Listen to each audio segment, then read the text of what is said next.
Yo, yo, yo.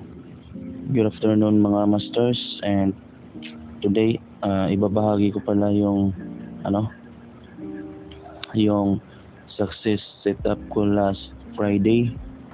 Then yes, and it is gold pair sa USD.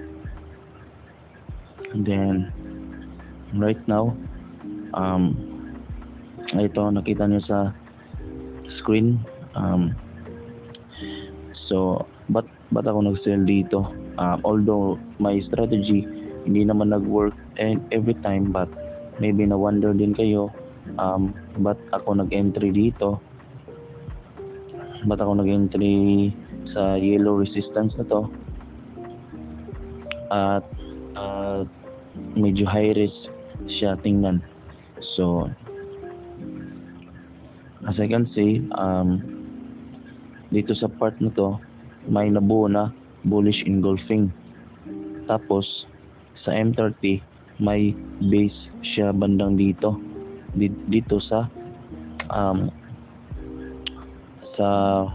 malaking candle na bullish. May base siya dyan at ni-respect. Tapos, nag-pump.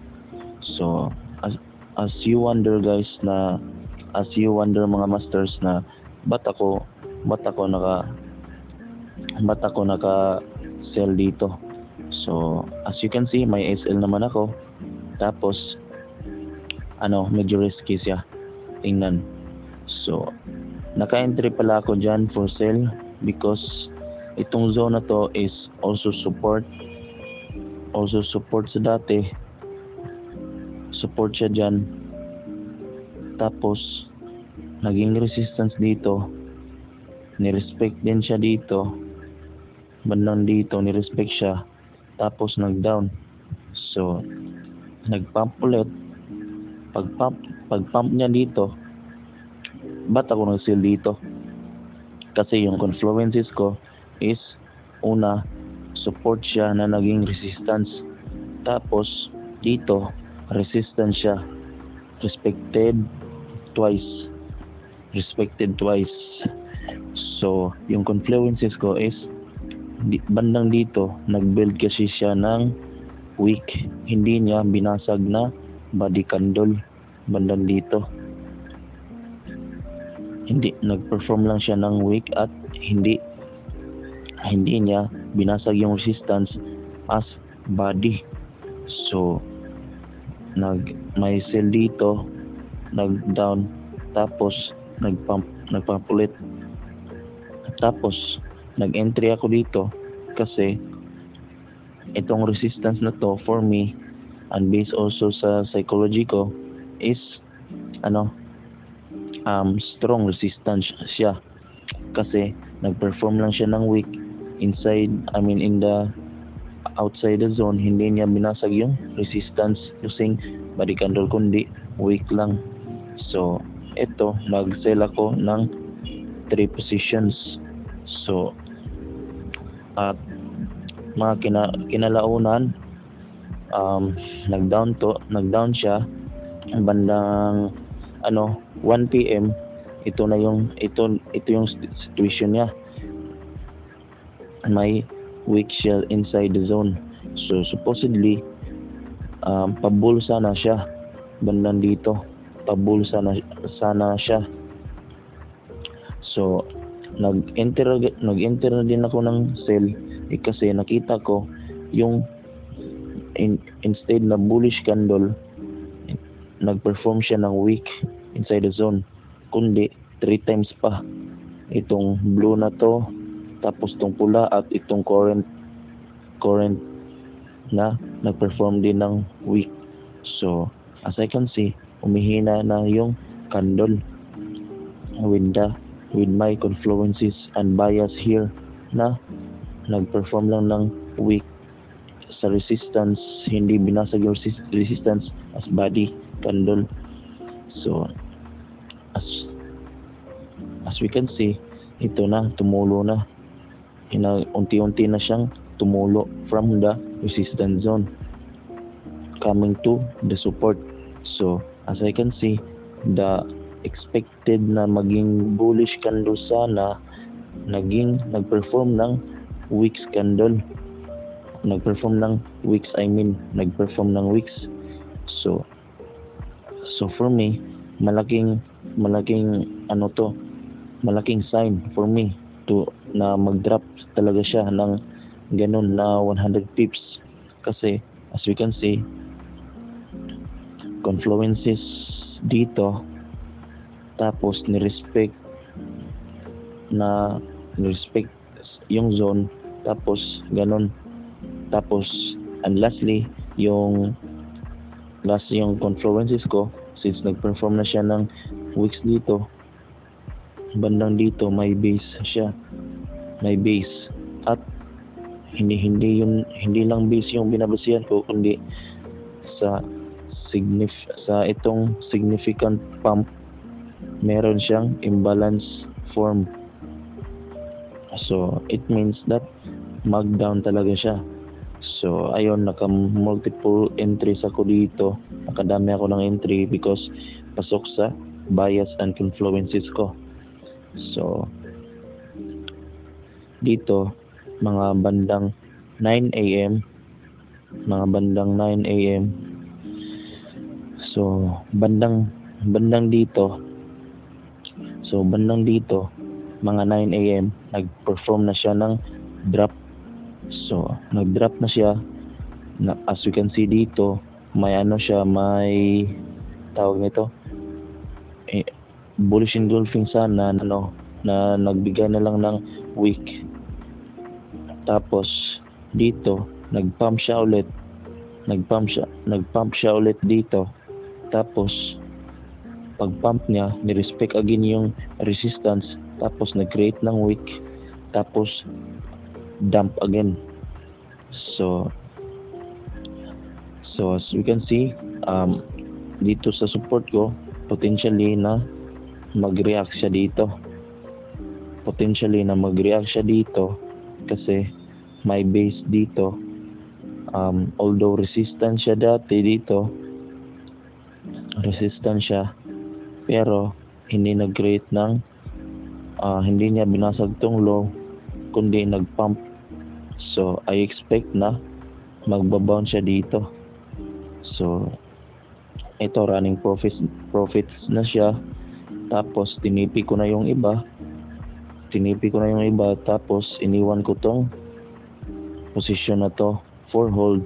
Although may one lot din ako na nakalagay doon, tinipi ko na at iniwan ko din tong isa. So ito, malapit na siya mag-reach sa support. Tapos possible na yung expect ko, pag nag react siya dito, there's possibility na mag-pump ulit. So ayun. So bandang dito may nag-buy sa zone, kasi yung support zone ko is tumpak sa strategy ko at influences ko. Tapos naglagay na din ako ng sell limit. So itong sell limit na to for me is so much high risk, kasi itong candle na to is siya, between the buyer and seller. So dito nag-up siya, tapos down, tapos after down, pump ulit sa itong current na candle. So as I still expect na if ever mag-react to sa support ko, if ever mag-react to sa resistance ko, possible na mag-dump. Pero if ever na i-hit tong SL ko, tapos hindi mag-go sa plan, so at least I have hold position hereby, and at least na if ever hindi mag-work, so hanap ulit ako ng resistance. So dito tayo sa M4, MT4, dito tayo sa H4. So as we can see guys, may buy ako dito, may position buy, tinipi ko na din yung iba, tapos nag-trail stop na din ako for hold if ever na mag-up pa siya ng todo. So As I can see, yung yung sell limit ko, triggered na siya. Kinlose ko na yung ilan, tapos kinlose ko yung ilan as close kasi I know na high risk. Tapos responsibility also na i-hit tong stop loss ko dito kasi nag-perform na siya ng engulf candle dito sa current candle niya sa H4, and although risky pa siya kasi yung previous candle niya nag-create ng mga wicks, so possible na i-hit tong SL ko. So if ever, babantayan ko lang, if ever itong candle na to, same situation nito na mag-create ng engulf tapos nag-create pala ng wicks after all, tapos bagsak. So if ever itong resistance ko na to hindi niya basagin as body candle, if ever basagin lang niya ng wicks candle, so there's a possibility pa din na mag-down yung price. So there's a possibility pa din na mag-perform ng downtrend. So as I can see sa daily, medyo there's a sign na napabull siya, pero medyo siguro hindi pa siguro aangat ng todo, based on my view lang, kasi based on this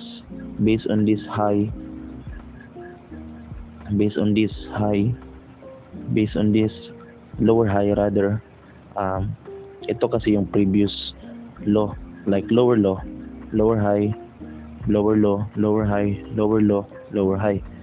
So for me, in daily time frame, nag-perform lang siya ng pullback dito. Yung previous low dito, may setups na buy, nag-pump. Itong lower low na to is pullback lang din siya. Tapos down, after massive down, nag-pullback ulit. So for me, hanap ako ng more resistance because I expect na mag-down pa din. So if ever itong candle na to, if ever dito may mga bullish momentum or engulfing candle, possible na aabot dito sa resistance na to. Pero disclaimer lang, based lang sa view ko, if ever lang din, if ever. So inside this zone, abangan ko lang kung anong resistance at anong resistance kung na ipa-plot ko na magbigay pa din ng ilang pips sa next niyang bagsak. Kasi as we can see naman, very common lang, lower low, lower high, lower low, lower high, lower low, lower high, lower low. Tapos nagprint ito ng lower high. I expect na meron siyang mga resistance dito, bandang dito, na need ko pa i-identify and hanapin maybe for the next video ko. So ganito lang yung niya, after pump ng lower low, meron talaga siya ng massive down for after creating ng lower high, meron talaga siyang massive down for printing another lower low. So baka matanong nyo guys, ba't hindi ako nakasabay dito? Although na busy ako, tapos nakita ko ranging to, tapos hindi ako nag-set ng buy kasi hindi ako nakapag-plot kasi nagsa-sideline din ako. Tapos ito na pagtingin ko sa chart, nag-pump na siya, and nag-plot ako ng resistance dito, to be honest, but I know that my resistance is already respected and not so accurate resistance. So ayun, binasag yung resistance ko na dati kong pinlat dito, mga bandang dito. So but din ako nakafocus more on sell kay gold, kasi sabi nila if yung USD GPY, as I can see sa USD GPY, pag hindi kasi ako nakatingin kay DXY, punta ako kay USD GPY kung ano ang tapos mga runs ng market niya, possible runs and pullbacks. So as we can see sa lower time frame pa lang, si USD/JPY nag-create ng low high, higher low, higher high, higher low, higher high, tapos gano'n or kumbaga rally, base rally, yan, RBR. So RBR, rally base rally, stands for uptrend. So ito, naka-snipe entry ako dito, tapos dito may pullback, nakasabay ako, tapos doon nag-pump. So yun lang. Minsan kasi need ko talaga mag-focus na lang ng isang pair. So siguro kagaya nitong USD/JPY, if ever na mag